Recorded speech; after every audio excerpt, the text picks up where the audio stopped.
Good morning, everyone. Happy Tuesday, even though it is freezing out.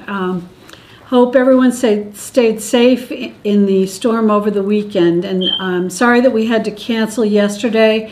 We will make that up talking about landing pages at another time with Kiki helping us through the different examples of that. Today we have Justin Melo and Illona Robbins with us. Justin is going to speak first on lead conversion and lead follow-up, and then Illona is going to speak on the 3 pre's: pre-listing, pre-presentation, and I forget the third one, inspection, and helping everybody to get organized and focused and have the best 2019 ever. If you're looking in the manual, which is in Jostle in the library, we are using day 17.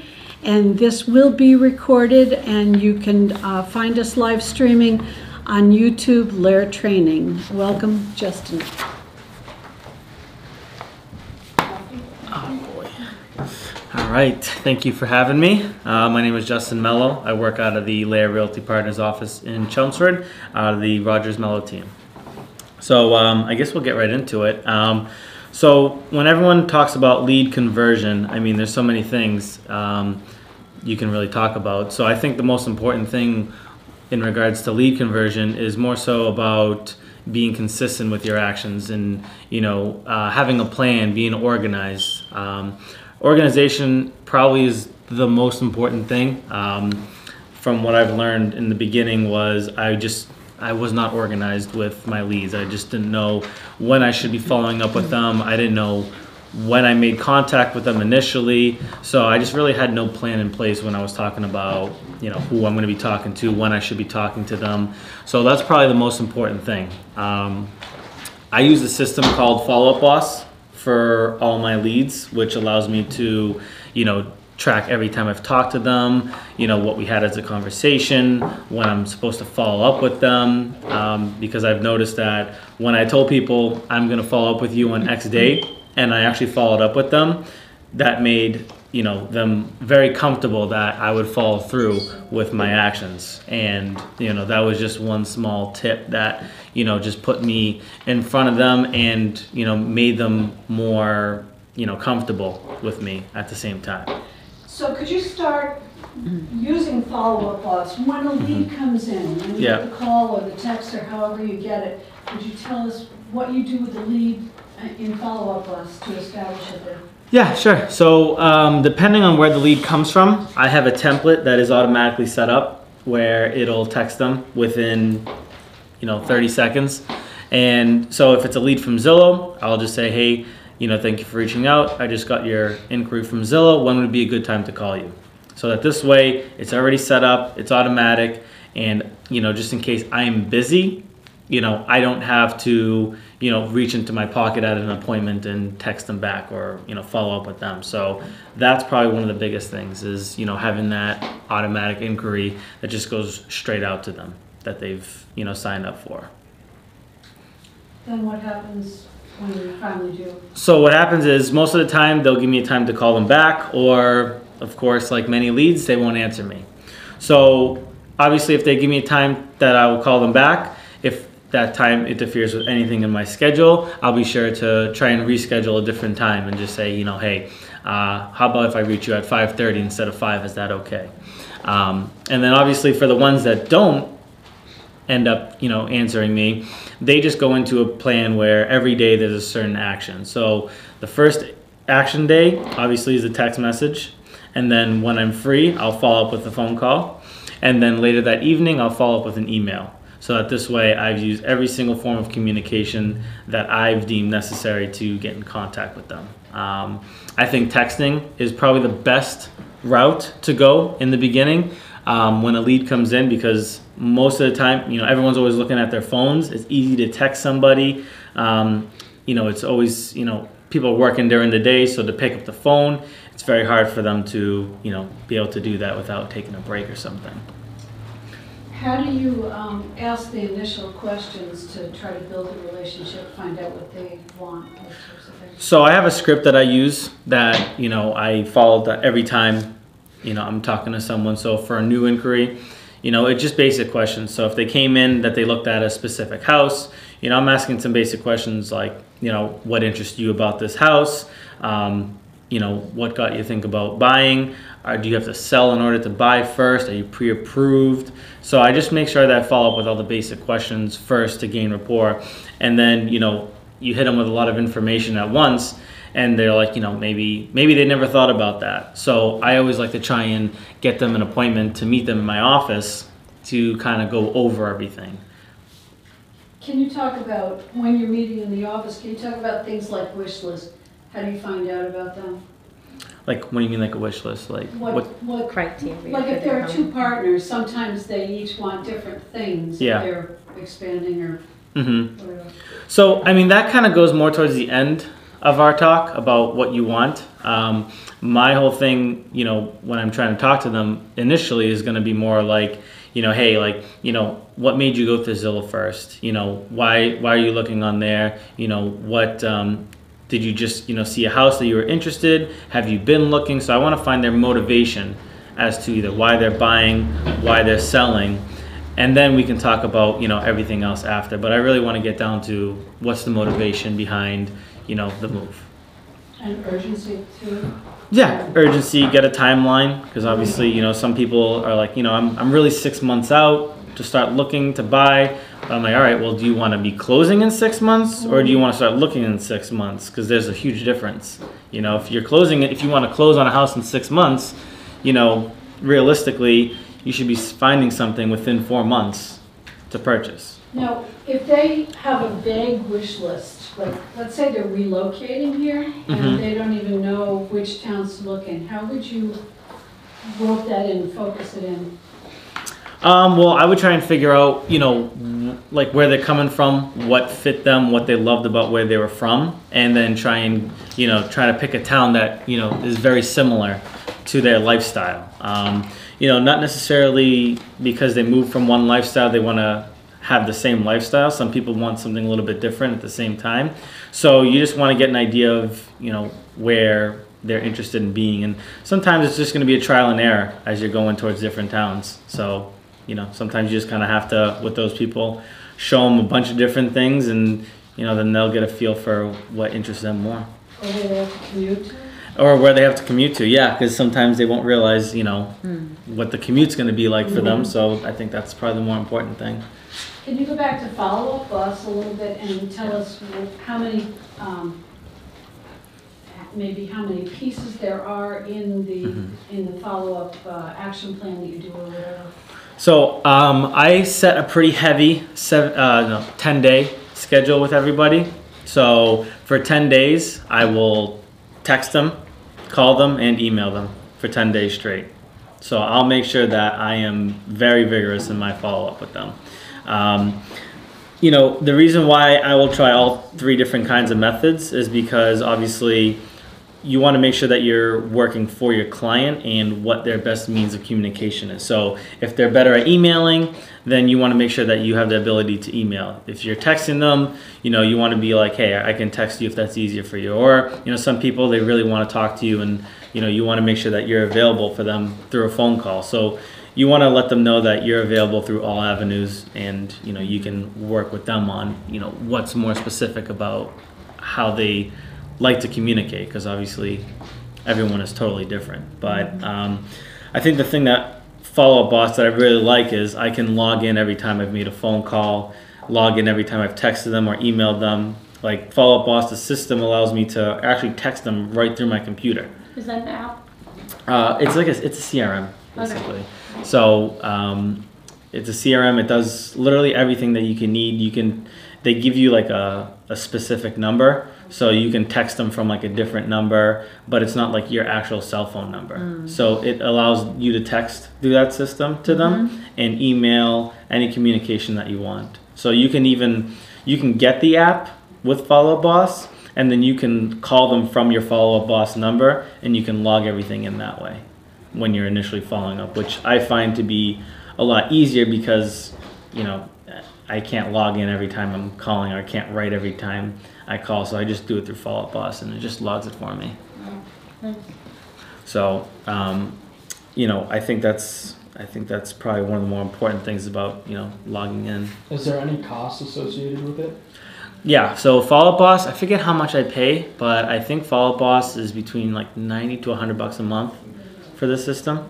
But it's a cheaper platform than a lot of the other ones. But I just find that it's helped me with my style. So that's what I like about it. Now, how long and how many times do you continue to reach out if they don't answer, and when do you stop? I guess I don't ever stop unless they tell me to stop. But if within those 10 days between the phone calls, emails, and text messages, if they don't get back to me, then I just set them up on a drip campaign, and kind of go at it probably again maybe once a week on the drip after the drip campaign. So I'll call them maybe once a week after that, but for the first 10 days is for me the most important. So every day I'll follow up with every single means of communication. After that, maybe once a week and then obviously they'll be on the drip campaign as well. Justin, the initial contact, we have lead sources too. Yeah. Phone always rings at the most inopportune time. Yeah. We're paying a lot of money for leads, so you've got to take the leads. Mm-hmm. You said that you try and, when you connect them, you try and get them to the office first. Yeah. You don't try and get them into that initial house Mm-hmm. that they look at. Yeah. Just tell them it's better if we meet in person. How do you make that transition? So I kind of try to do both ways. Yeah. People busy all the time. Sometimes I feel like get them to the house and then I'll schedule a longer, most showings are 15 minutes, I do 30. I'll take a block off so I can sit and talk to them there. Yeah. Well, how do you, did you start converting better when you started bringing them to the office first? Or? Absolutely. Yeah. I converted them like tenfold, much better than showing them a house, because for me it just showed that I am here to help you through the process, and I'm not just here to show you a house and sell you something. So I felt as though it was just something to gain rapport before actually showing the properties. And it's not to say that I haven't just gone out to show the home before, but if I'll do anything in my power to not just show you the house first, because I put it where it's like, I don't know if you're pre-approved yet. Sometimes some people are like, well, I'm not pre-approved, but I still wanted to see the house. And then you kind of have to get into it. It's like, well, you want to make sure that you're pre-approved for this property, and that you don't want to be disappointed and fall in love with the house, and then not be able to get the house. So I just kind of put it to them that way, because I don't want to set the wrong expectations. Right. That's generally one of our first things, the pre-approval. If they're pre-approved and they can do it, Mm-hmm. then we'll move. Yeah. How do you make that difficult? How do you tell them that, listen, I don't want to waste my time either? How do you say that in a nice way? Because it boils down to that. We don't want to just show people houses that aren't going to be buying. Yeah. It's a waste of our time, Mm-hmm. a waste of their time, a waste of the other agent's time, the homeowners, just, there's a whole bunch of things Yeah. we know. So how do you make that difficult transaction? You're not quite ready yet to take that next step. Looking at houses is about the third step down. Mm-hmm. So how do you tell? So I say, well, you know what? You did a great job by contacting a realtor to get started. I'm really happy that I can help you get started in the process. And, I don't want you to be disappointed when you look at a house and then your pre-approval says that, you can't afford this house. So I want to make sure that you're enjoying the process. And I think the best thing to do would be to start and get you ready with the pre-approval. And, we can sit and meet and discuss everything, before we start making those jumps, because obviously, you want to make sure you're ready. And then what happens if you fall in love with the house and then you can be pre-approved to that amount, but you're not pre-approved yet, and then someone makes an offer and it's away from you. Right. Don't you think that the education and the advice part of that first meeting helps add to your value proposition and helps build the trust? Oh yeah, absolutely. And I think one of my main things to do as well now is when they're not pre-approved and I sit them down, I also ask them, it's like, hey, I could have a lender come in with me, and we'll meet for a half hour, talk about everything, and then I can book you another half an hour with one of my lenders. He can go over everything with you and kind of get you pre-approved. So in an hour, you're basically ready to go, and you've gotten all the education from me, and you've talked with the lender, you're ready to go, and now you're actually ready to look at houses. Mm-hmm. Plus, they're not wasting their time, too. Exactly. Yeah. I mean, I think the best thing to do is you don't want to say that you don't want to waste your time. Just say, I want to set the right expectations for you, and I want to make sure that you're not out there looking at stuff that you either can't afford, or if you can afford it, I want to make sure that you're ready to buy it if you fall in love with it. Do you talk at all about the difference in the tax structures from town to town in Massachusetts? How much that would add to your monthly payment? I don't really get into that. I think that's more, I'll let the lender Yeah. divulge more into that, because for me, that's not what my expertise is on their monthly payments. That's more for the lender to kind of structure with them. Once you've had the first meeting, Mm-hmm. this is kind of a database question.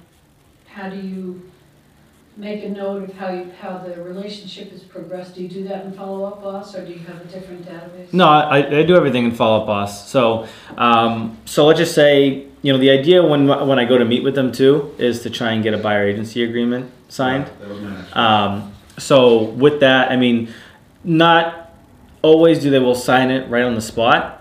Some people, you're just like, well, I'll let you look this over. If you have any questions, let me know, and I'll walk you through it. If you don't have any questions, you can sign right here. But then obviously I'd say, hey, I have dot loop, click and sign, and you're basically ready to go. I was just going to say, can you tell us your script? Yeah, I was going to say, how do you transition Explaining that? yeah. How do you transition that? And is it already filled out with what percentages in it? No, I don't fill out anything. I basically leave it blank for them to look it over. And, the way I will explain it to them, I'll just like, so, I just want to let you know that I'm here to work for you. And the best thing about my work is I'm free. As your buyer's agent, I'm free for you to use. So, in order for me to, not to work hard for you, but, in order for me to, really feel that we're connected and committed to this, I want to be sure that you've read this agreement, and, I always let them have the opportunity to read through it. And some people want to just take the time to read through it, talk with each other. But, I always just like to explain and just say, hey, listen, this is an agreement that says, hey, you know what? I'm really committed to you being my agent. I feel as though you're going to give me the best service, and I don't really need anybody else to do that. And then I always tell people, it is a contract, but anytime you want to rip it up, rip it up. That's fine by me. I've never had anybody rip one up yet, knock on wood. But yeah, it's just more about making them feel comfortable about it. I don't want to jump into it. Explain that. I totally agree. Explain to the people listening about ripping it up. So you feel if you haven't provided the service that they were looking for, then they're able to cancel the contract? Yeah, is that how you look absolutely. at it? Yeah, if they feel as though that I'm not doing a good job for them, then I'll let them rip it up. And then at that point, it's just on me to fulfill my job and make sure that they don't want to rip it up. So, at that point, it's on me to bring them to close. And if I can't do it, then, maybe I should have done something a little bit different, or, maybe along the way, you need to manage some expectations from some of these clients as well. So everything's kind of a learning process, but I think if someone's really motivated to buy, and obviously that's when you learn more about their motivation, then you should have no problem having them sell something. We've talked during the 30 days about profiling people, and I don't mean that in a bad way, but can you talk a little bit about when you're doing that first meeting, if you're talking to someone who's never owned a home before versus someone who's on his 6th home, how that might be different? I guess it's not really too different, believe it or not, because, maybe the guy who's bought his 6th home, hasn't bought one for 20 years. So there's a lot of things that have changed since the last time he's bought. So regardless, the education is still the same. I go over the offer, I go over the agency disclosure, I go over the buyer agency agreement, I go over the lead paint, regardless. I mean, if someone is an avid buyer, is always buying, I'll just briefly go over everything with him and, at least educate him on, why I'm here. At what point do you put them on a search engine in MLS or something else? After we meet. Yeah, I won't put them on until after we meet, because at the same time, I don't want to just be sending him homes. He's like, oh, I'm looking in Chelmsford. All right, well, what kind of home in Chelmsford are you looking for? You know, I don't want to be sending him, you know, $800,000 homes if he's only looking up to 500,000. So I always say, you know, let's meet, let's discuss everything. You know, I want to know, you know, how many bedrooms do you want? How many bathrooms do you want? Do you have a specific amount of square footage in mind? Do you need a garage? Like, I want to make sure his search is almost as perfect as it can get, so that when he's looking at these homes, he's like, oh, well, this one kind of works. I'm not sure about it, but I don't want to be like, well, this one has a garage. Why is he sending me someone that doesn't have a garage? So I want to make sure that it's tailored to their needs. Any questions from anybody? No, the biggest thing for me was that transition to get them into contracts. Mm-hmm. We have a lot of people floating out there that, you know, are on reps and kind of constantly calling and contacting them, but you don't feel that sense of security from the sales side unless you have that commitment. And I think some of that is we're not pushing them hard enough. For reaching out, just get them to that next step for fear that you're losing it. It's almost better to lose somebody than not willing to work with you than to continue to waste your time. And it's not to say that where we're at right now. it's not to say every single buyer I've ever worked with has been on a buyer agency agreement. Right. You know, I think still the most important thing is when you bring them into the office, they feel a lot more comfortable, regardless of the situation. So right there, you've already just, you know, put yourself on a pedestal compared to most other agents. You know, I initially helped a client of mine buy a house last year. And before that, she was working with another realtor for 8 months. And so obviously we did the first meeting and she's like, wow, in the 8 months, my realtor never brought me to their office to do any of this.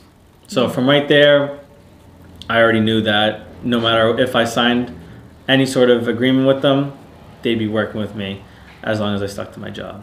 I have a question. Do you think they'd be more comfortable rather than being in the office and meeting them there than going to like a Dunkin' Donuts or like a Panera Bread or something like that? I mean, I just bring them to the office because, I mean, there's a conference room to meet them there. And I mean, I guess you can really meet them anywhere, but I just like to establish that, you know, I'm here, I'm working, you know, anytime you need me, you can come here, meet me at any time, and I have a space designated to, you know, talk with you. So, I mean, I guess you could meet them anywhere, but I mean, for me, I just bring them in my office because I'm personally always at my office. So, so for that, I think is different. But I think the best thing with lead follow-up or just any kind of lead conversion is just to, you know, make them feel comfortable and, you know, figure out what kind of person you're talking to. So, you know, are you dealing with someone who's very, you know, analytical? Are you dealing with someone who's very personable? Are you dealing with someone who's, you know, nervous? You know, so you want to make them feel comfortable and speak to them how they kind of want to be spoken to. You know, like people that are very like analytical. You know, they're like, I want to know numbers. I want to know this and that. So, you know, you kind of eventually talk to them enough where you're like, all right, well, this person wants, you know, someone who can analyze. So you want to make sure that when you're talking to them, you're analyzing more. Some people, like the nervous ones, you know, you want them to just make sure that, you know, you reassure them all the time, like, hey, don't worry. Anything that happens that ever comes up, we're here together. We're going to work this through. And then, you know, you have some very personal people like, you know, I want to fall in love with this house. I want to stay here forever. So you want to make sure that you can guide them and just say, hey, this is going to be a perfect neighborhood for you for, you know, for a very long time, or, you know, just work to them and, you know, figure out what kind of a person they are and, you know, work to their needs. Do you have a presentation prepared for the consultation? And if you do, what's in it? I don't necessarily have a presentation. I just go over all the forms with them. So offer to purchase, you know, agency, buyer agency agreement. And then again, you kind of have to do things on the fly at the same time. So when you're sitting with them, you kind of learn what kind of person they are, and then you kind of tailor to their needs, and, you know, educate them. Because, you know, I like to open it up more so to questions. I'm like, so, you know, what are you looking for in an agent? You know, how can I help with you? You know, and really learn their schedule too. I think that's a very important thing. So, you know, I've always learned that, you know, people who are early risers and you're communicating with them like kind of early, they love that. You know, because like, all right, well, he's on the ball already. Like, he's up early, like, you know, and then some people like, you know, I don't really like to be talked to until after work. So, you know, I'm like, you know, so I figure out, I'm like, hey, I'll just send you an email during the day and I'll follow up with you at night. Does that work for you? Yeah? All right, great. So you stick to how they want to be worked with. Yeah, so figure out how they want to be communicated with and, you know, work to their needs. Like when you start going through all the cumbersome paperwork and you just like seller's disclosures, people can really, it really does demonstrate a need for the agent too. Yeah. So it's a very good technique. Well, the best thing is like on the offer to purchase, you know how you, like in Massachusetts, obviously, offer deposit check and purchase and sale agreement check. You know, you don't want your client being like, well, why am I giving you a check for $1,000 right now? Well, as we talked about already, you know, so you don't want them to be surprised by anything in the process. You know, it's like if sometimes they'll need a reminder, but they'll be, oh yeah, I forgot you mentioned that. But you don't ever want them to be like, well, like, why am I giving you a 5% deposit at purchase and sale right now? Or why am I giving you, you know, whatever. You just want them to understand, you know, things are going to come up. I mean, some people will forget, but they will be reminded once you tell them again. I have another question about follow-up loss. So let's say you went out on the first meeting and then a couple of days have gone by. You went out with them on Thursday. All of a sudden it's the following Monday and you're like, when was the last time I spoke to the person? Does follow-up loss prompt you that it's been, what to do next, or it's been a certain number of days? So for me, I already have instilled where, like, if let's just say I met them, let's say I meet them tonight, okay? I'll make sure that regardless whether whether we're supposed to talk at a later date, I always send them either an email, a text, and just say, hey, it was great meeting with you last night. If you have any questions, you know, feel free to reach out to me. I'm here to help. And then if like we went over something specific, you know, I'll just say, hey, you know, if you have any more questions about that agreement, you know, please let me know. I'd love to get started. So anything, you know, but yeah, follow-up boss will track all of that. And then if I really want to, I'll just put a reminder that I need to communicate with them at X day, at whatever time, and it'll just sync into my calendar, and then everything's just in there now. So, so it's just, I think it's more about being organized, because we all have leads that have fallen through the cracks sometimes, probably all the time, and you know, follow-up boss or, you know, any other CRM, it just allows you the opportunity to make sure that you track what you're doing and when you talk to them, what you last spoke about. Yeah, I think that's probably the most valuable thing. Super. Well, thank you, Justin. Yeah, no Thanks problem. for being here and sharing how well your business works because of it being organized. We appreciate it. Yeah, thank you. We're gonna take a little pause for a minute. Right away or at closing?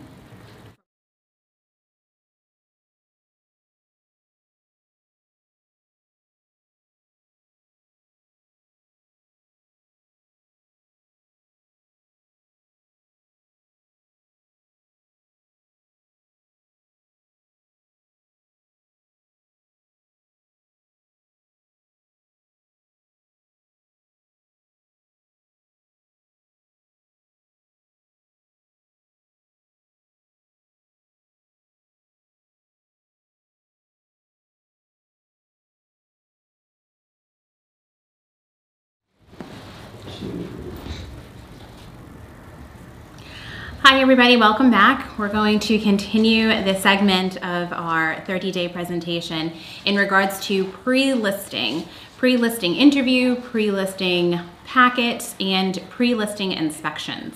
So we're going to get started first in just understanding that when it comes to pre-listing, it really is just, you know, the overall lion, within all of us.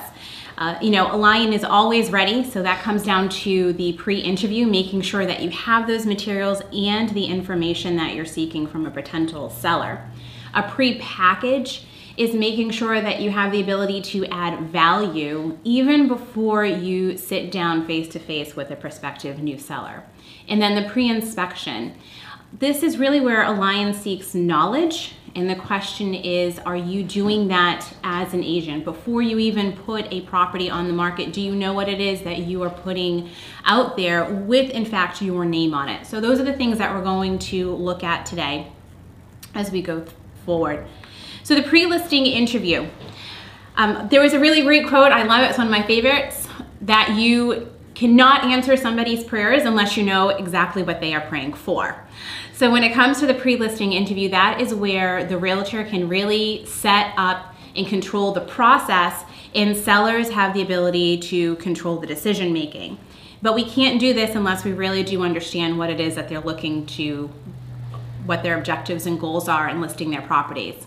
And a pre-listing interview gives us just that. It gives us knowledge about the property. It gives us knowledge about their reasoning and what's a little bit of going into their mindset. And then the third component is that it gives you a little bit of insight of a prospective personality that you're about ready to meet when it comes to a seller. You always want to make sure that you're walking into the door with as much knowledge and information as you possibly can overcome. So a pre-listing interview is really quite simple. It's just a questionnaire sheet. It asks some basic questions. And I always do this right when I am talking on the phone with a potential seller. Someone's called me up and said, hey, I'd like you to come to my house. I'd like to get a CMA done on my property. Fabulous, great. I just have a few questions with you. If you'd be all right for us to set up a time for us to get together. This questionnaire has kind of helped me prepare for this meeting for when we'll meet together. It takes about 10 minutes. Is that okay with you? I always let them know exactly how long the questionnaire is going to take. And on top of that, make sure that they are able to accommodate those 10 minutes in the conversation.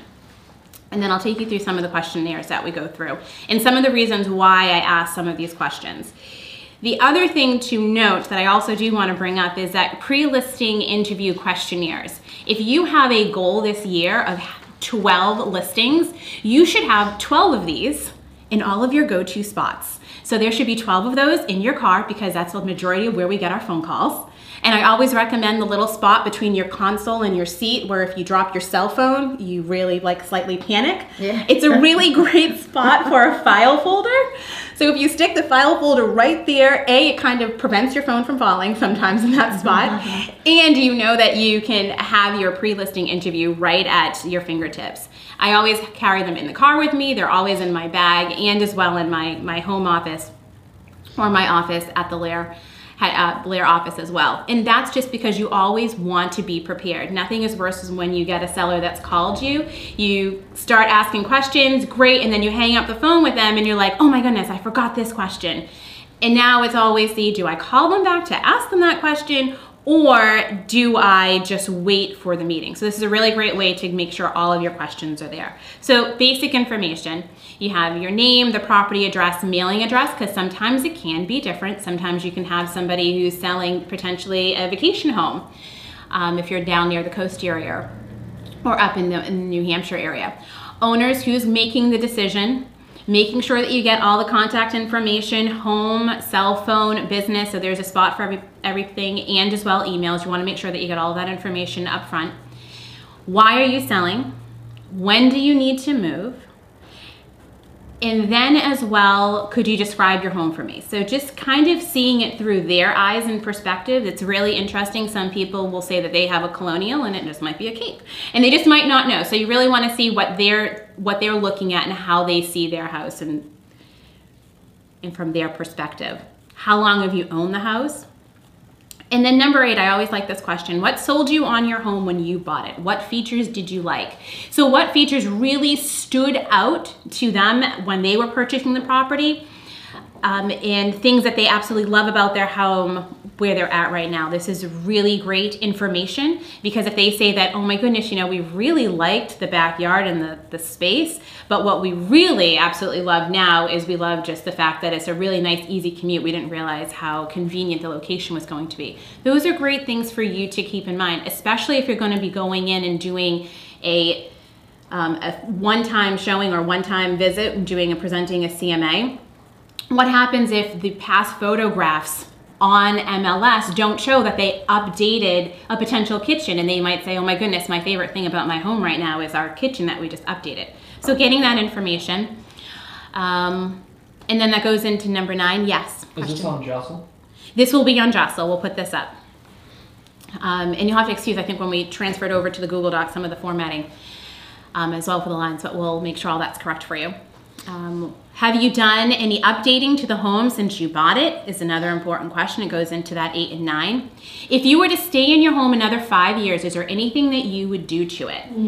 Isn't that a great one? Yeah. What is it? Because that's going to give you an insight as to what needs to be done. Oh, if we were really staying in here, we should probably, update the bathrooms. Oh, there's some electrical work that we might want to get done.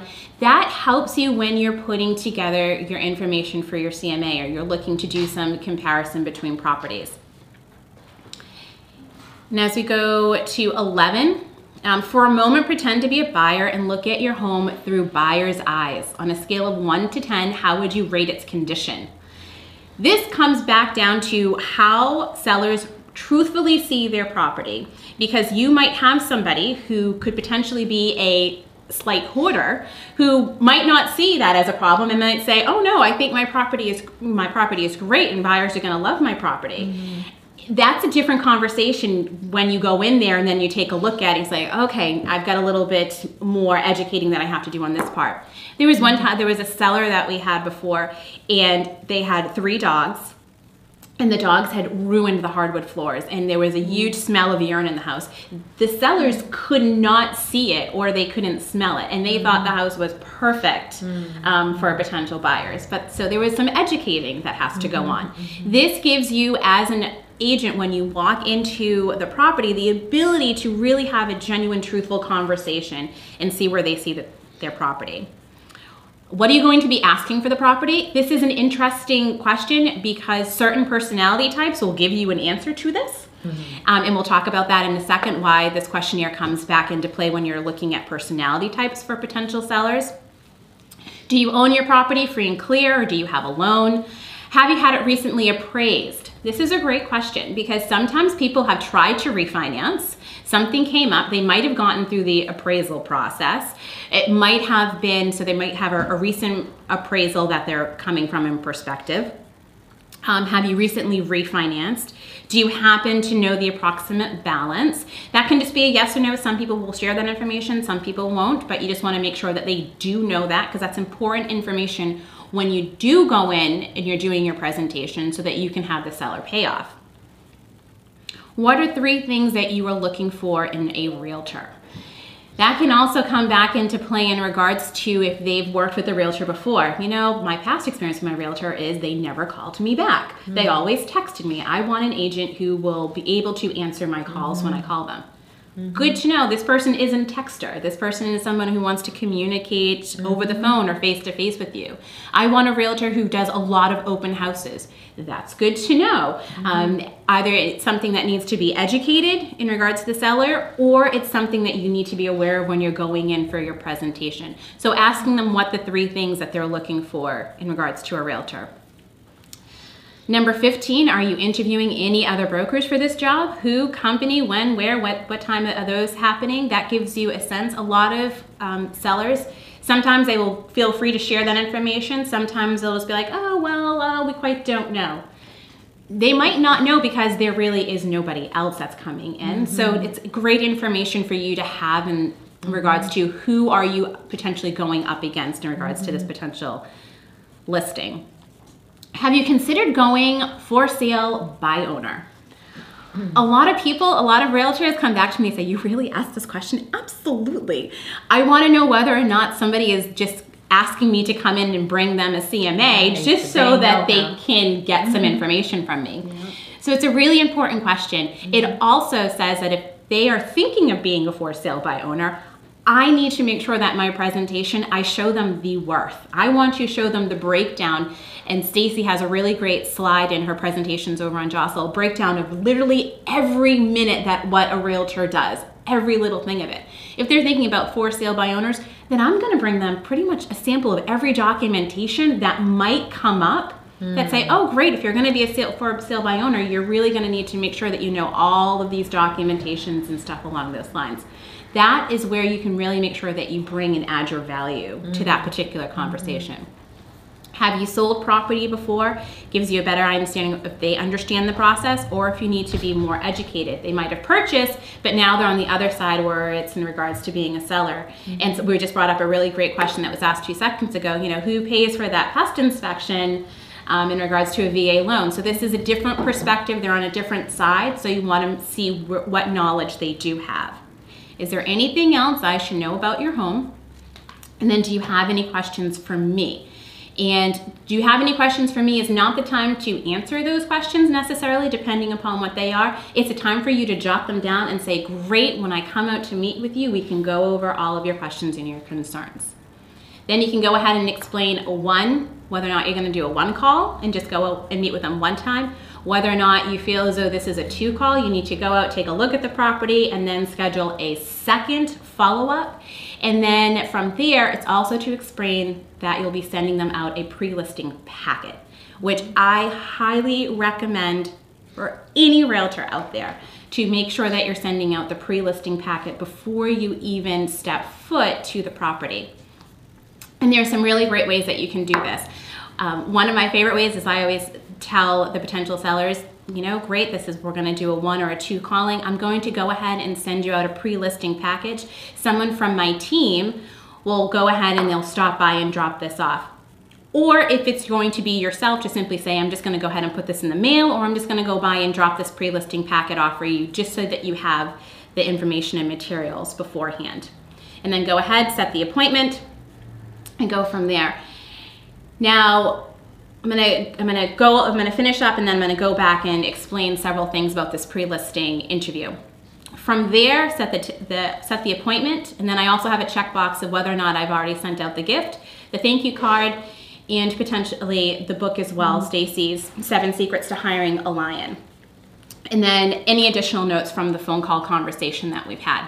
Okay, I wanna backtrack just a little bit. The real fundamental aspect of the pre-listing interview, above all else, is to make sure that you are capturing the information, because I think already from some of the comments, you're just like, wow, that's a really great question to ask in regards to setting up your presentation. The second most biggest thing in regards to setting this up is also looking and trying to figure out the mindset of your seller. And that comes down to their personality types.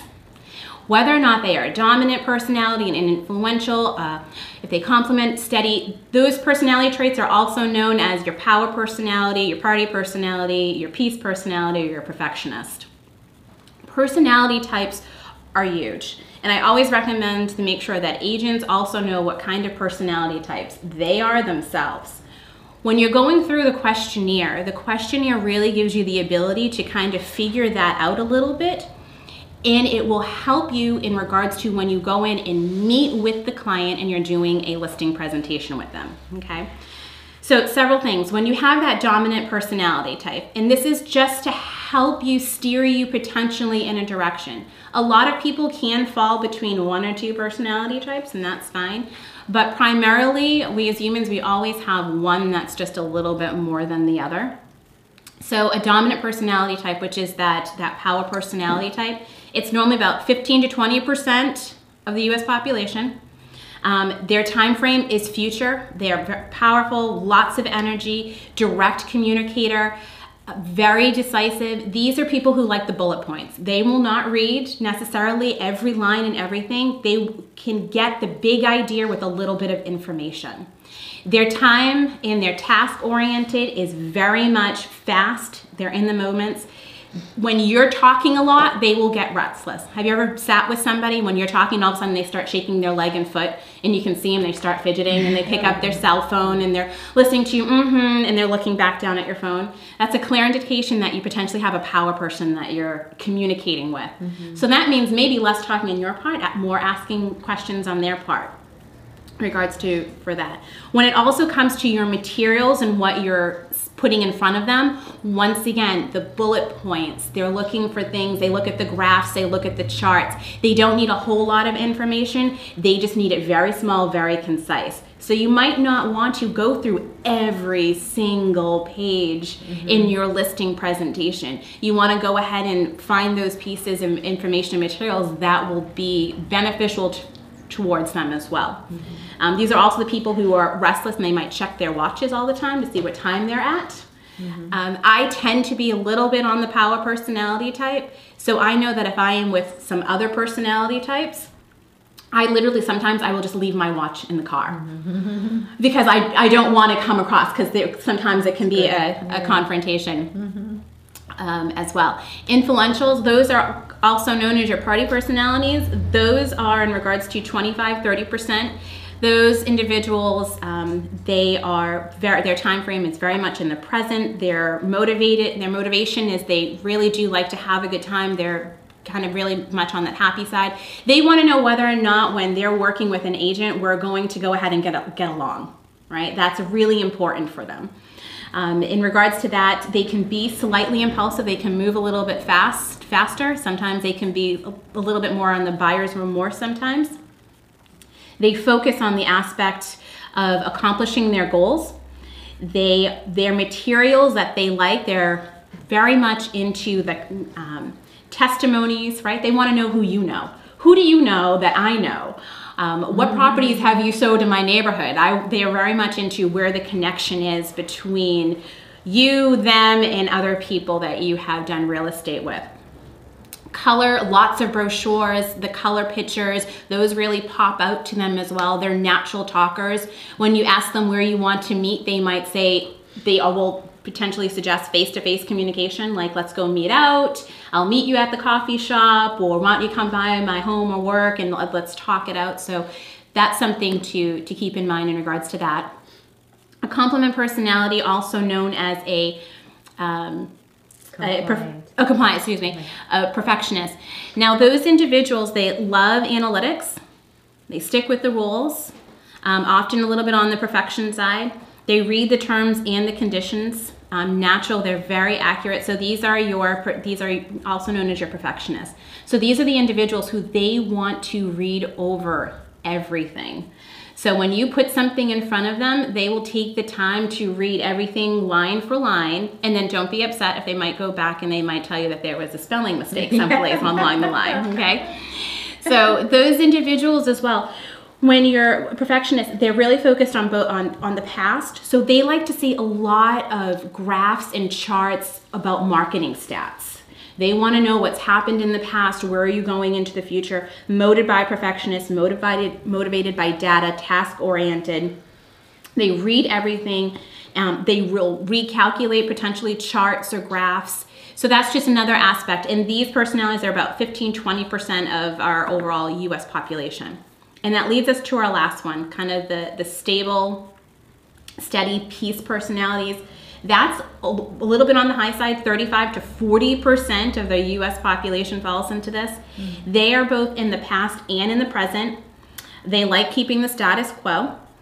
They are loyal team players. So these are those clients that they will be loyal to a realtor. These are the ones that they'll make sure they pass out your card. They're really loyal to you. They'll always come back for you for information. They're focused on community. They like to do research. They're calm, caring energy, natural supporters. So when they're looking at your material as well, they're looking at the testimonies. They're looking at your procedure. What is it that you're going to be offering them? They don't necessarily want to feel as though they're your first client. So you really want to come back with them and add to the table your value, what it is that you brought, and that you have a process for them. I bring up the personality types because, once again, going back over to this pre-listing interview, this pre-listing interview helps you as a realtor kind of narrow down where a potential client might fall within those personality types, so that when you're meeting with them. Just remember that this pre-listing interview is just one person. If you're meeting with a spouse, with two spouses, you might completely have a different personality on the other side. Because sometimes, personalities, you can have a peace person who goes ahead and marries a party personality. That happens. So it just gives you an insight of that potential seller that you're going to be working with. Such as, and some really quick questions are, what are the 3 things that you're looking for in regards to a realtor? You know, I want somebody who's communicating. I want somebody who will, you know, we're going to have a really great time with that. You know, that's a potential that party personality coming out. I want somebody who's going to, you know, answer all my text calls. I want somebody who's going to be able to give me the information when I want it. That's a little bit more of that power personality coming. So asking these questions really does help an agent try to figure out when I'm going in and I'm going to be sitting across the table, what is it that I potentially want to focus in on in regards to my presentation with those particular clients. So one of the reasons why I find a pre-listing interview so extremely helpful.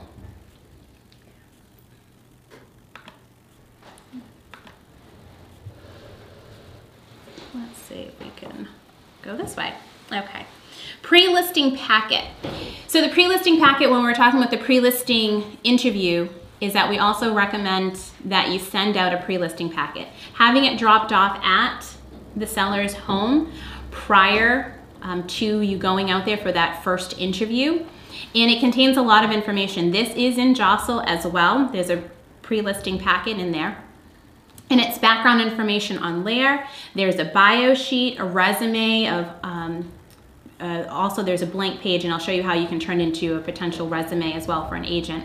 Listing process, testimonials you want to add in there, market stats, marketing plan, brochure samples, blank sample copies of listing docs. So when you go in and you can print out listing docs, you can go ahead and put the watermark samples across it. We should just remind everyone that it's in Jostle, in the library, under presentations. Correct, Jostle in the library under presentations, where you can get a pre-listing package. And then you can add in the additional things that relates to the town or the area that you're in. This is another thing, if you're looking at having 12 listings, 20 listings this year, you want to make sure that you have pre-listing packets ready to go, that they are constantly being updated with your latest resume or bio sheets, that you're making sure that your marketing stats are updated in these pre-listing packets for potential areas. You want to make sure that that's ready to go. Your brochures, samples should be all of your new listings that you've had, all of your just listed, just sold postcards. Make sure you're always sending yourself 1 or 2 of those so that you can add them into your pre-listing packets, so that you have that at your disposal. This is something that I always drop off at a seller's home prior to going to meet with them so that they have that information. Because remember, once again, this pre-listing packet is going to give that potential seller a lot of information, and it helps with with all of the different personality types that you have. You know, your testimonies, your brochures, all of that information, your marketing stats, your marketing plan for them.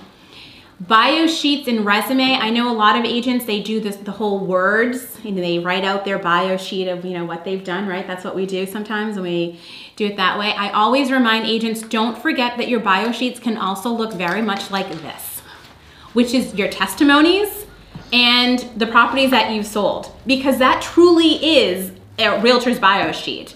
That is what you have done as a realtor. I say it all the time to my agents, you should have within your pre-listing and in your presentation, it should be a sheet of just all of your properties. So all of these that LAER makes up for you, those can all be listed on one sheet so that your potential seller says, oh my goodness, they've sold this, they've sold that. Oh, I remember that house down the street. Oh, I didn't realize that you had that listing too. So therefore, that is really our calling card, is what we have done as realtors.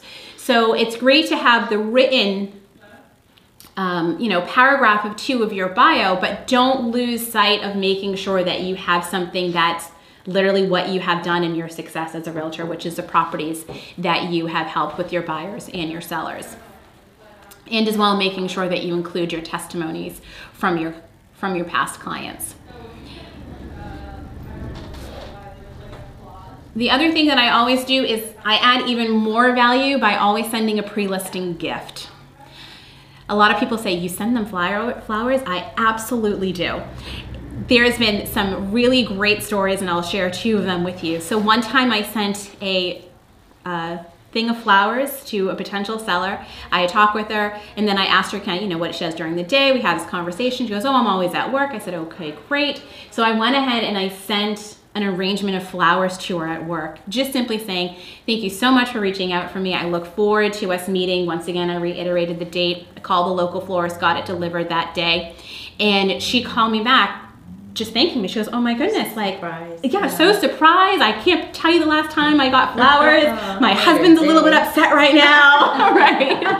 And I said, oh, that's, no problem, absolutely, my pleasure. And she goes, and everyone just kept coming by my desk asking me whose those flowers were from. And my reply is, oh, my realtor. I had not even signed a contract with her. She goes, oh, my realtor sent them to me. And the woman was telling me later, she goes, and can I tell you 4 people in my office say, my realtors never sent me flowers, and we bought multiple properties with them. Wow, it's that's great. Just adding that little extra value before you even walk into the door. Surprise and delight.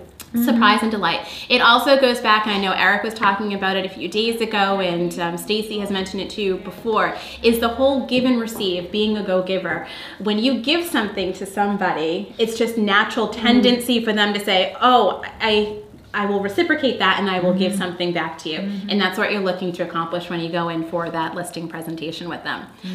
So making sure that you're adding that pre-listing flowers, it's a beautiful touch. If you have a local florist in your community, you can set an account up with them as well. And once again, I've had another agent who set up with a florist right next door to his office. And he said he actually got referrals from the florist company because they would say all the time, oh my goodness, you should talk to such and such realtor.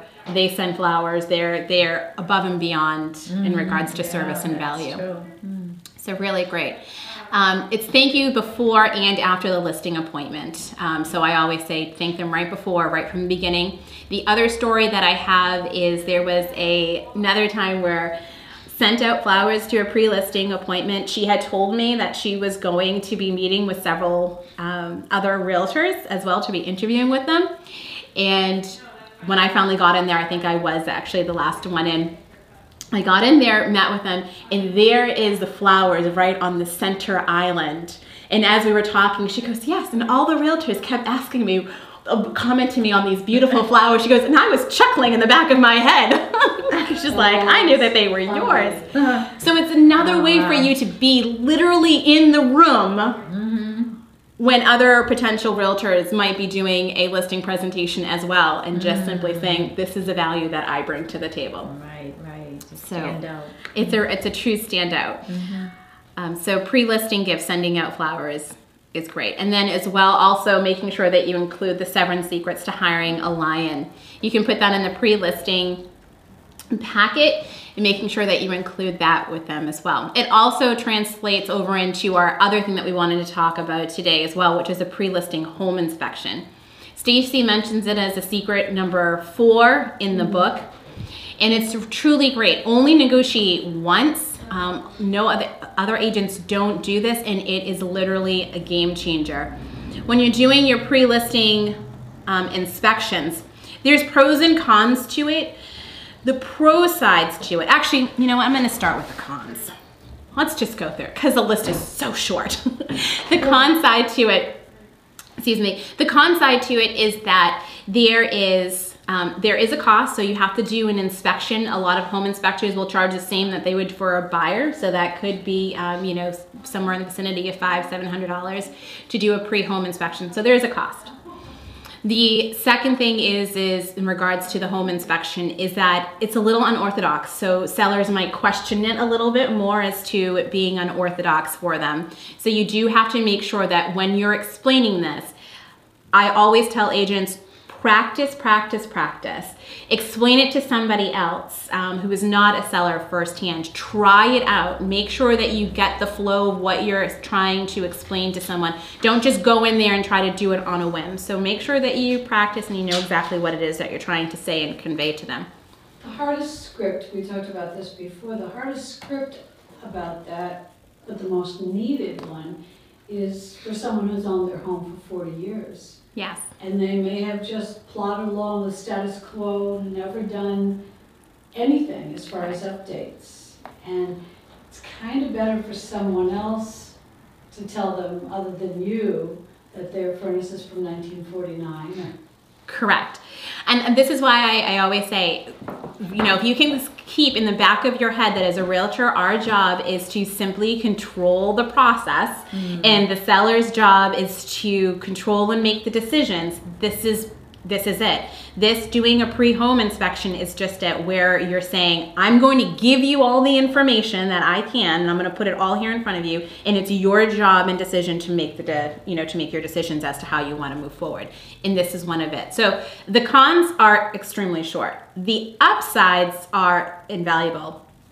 So what it does is it allows you to go in, and as Susan was just saying, you know, you could have someone who's owned their home for 40 years, plugged along, thought that there was nothing wrong, and you know what? They have, you know, a water tank that's about ready to go. How many times does that happen?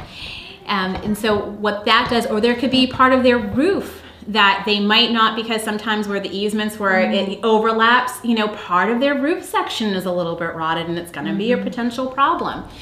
So those things are great things for a potential seller to know before time, so that they can do several things. Either you can price the house accordingly, because you have to remind sellers, a buyer is going to do a home inspection on their side. They're going to find the same information out, and then they're going to want to come back, and they're going to want to negotiate. This gives you the opportunity where you don't have to do that, and you can only negotiate one time instead of going back and forth to the table with the potential buyers. It also gives you the opportunity when you are sitting down with the sellers and you're looking over their report as to how and when they want to do the repairs. It gives you their time, and now you're a little bit more on a flexible schedule. When you're on a buyer's schedule, it is time is of the essence. We need to get this done. They've got a closing date that they're trying to get to. Whereas this does give you time. I recently just met with some sellers as well who are looking to put their house on the property for this spring. However, as we were talking about it, one of the owners is actually going in for some surgery. And I said, absolutely, this is why doing a pre-home inspection is so important. This gives us the ability to go back and to look at everything and see if there's anything that we need to take care of prior to you going in for the surgery, so that we can line it all up, so that as soon as you're done with the surgery, we can market the house, put the house on the market, and go forth from there. So doing a pre-home inspection is vital. And these are some of the things that can come up. Like we're just talking about the roof issue. There might be a part of the roof issue that they didn't realize. Knowing what they have for their water tanks and their heating system. Or the other one is the electrical one. This one is a really great, the before and after a pre-listing home inspection. You have the one on the left. All the wiring, any home inspector is going to come in and say, goodness gracious, this is, you know, too much, this is overload. Whereas this gives the homeowner the time to say, all right, let me hire an electrician if they want to come in to clean it up so that it can look presentable for a buyer. You want to put something in the best light. And just for us as realtors to remember that this property is going to have your name on it. It is vital for us as realtors to know what it is that we are putting our name on. And that's another reason why home inspections are extremely key and vital in this process. Stacy has one of her favorite quotes. Everyone says you can't until you do. Then everyone wants the key to your success. And you say the key is I don't listen to everybody. Pre-listing interview, pre-listing packets, pre-listing inspections are 3 of those exact things. People will come back to agents all the time and say, goodness gracious, what was the key to your success? These 3 things propel you as a realtor forward in the process in regards to the listing, obtaining the listing, and moving forward, so that you have to not do so much negotiating when you get to the table if you do the pre-listing inspection. So the key to success is doing those small little things before it comes into question. And that always will lead you over to this success. It will add over the value as a realtor for your listings. Is there any questions that anyone have online here? One thing I was thinking about with the pre-inspection is sometimes can you have the sellers do it and they just keep the information so that they're prepared for when the inspection comes from the buyer. Because, every home inspector is a little different. One might concentrate on electrical, one might concentrate on HVAC. Absolutely. You can use it And as, it's not a surprise. you can also ask the sellers whether or not they want to disclose the fact that we've had a home and a pre-home inspection as well. And you can ask the sellers whether or not they would like that information to be shared. You can share that with the other agents. Sometimes you might have potential buyers who will come in, and if you've used a inspector who is familiar in the area with another realtor, you could potentially have another realtor come in and say, oh my goodness, you're using ABC in home inspectors. That's a great company. If they've done the home inspection, they're really stand up, great quality service. That's a good home inspection. And you might actually have a buyer who doesn't need that as a contingency in regards to their offer. And they will simply say, oh, that's great, and they'll move forward. And it's up to the seller. Would you feel that that's a real advantage, especially in the multiple offer?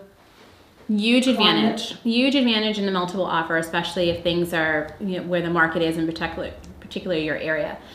So very key component to have that at your fingertips for the sellers. Sellers do need to obviously waive to say that that's fine for them to go ahead and share it. It also can help with the seller's disclosure sheet as well. Sometimes sellers don't really know what it is that they have. They're like, what is it that I have again? But there's such an importance with that seller's disclosure sheet that having a pre-listing inspection does give the homeowners the availability to answer that disclosure sheet with more information.